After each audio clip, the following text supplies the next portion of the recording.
grafico, pubblicitario, regista, mecenate, sopravvissuto ad uno sparo a bruciapelo ed al tempo.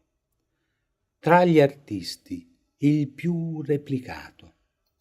Qualcuno non ha visto il ritratto di Liz Taylor o le Tomato Soup? Cercheremo opere che ci aiutino a capire la sua tecnica. Nel 1962 fotografa Troy Donaway. Lo replica in forma ovale per farne un'icona, ne varia il colore dei capelli, poi passa alla stampa seriale. Così fa con Marilyn Monroe, Elizabeth Taylor, Elvis Presley. Insomma, ruba un'immagine pubblica di personaggi dello spettacolo per trasformarla in opera d'arte.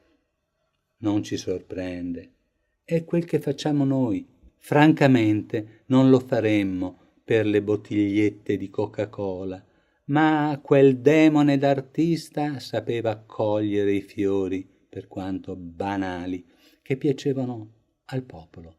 L'arte popolare, oggi diremmo populista. E se su di lui piovono flowers in quantità, ne farà un numero tendente all'infinito. Si canzona del successo.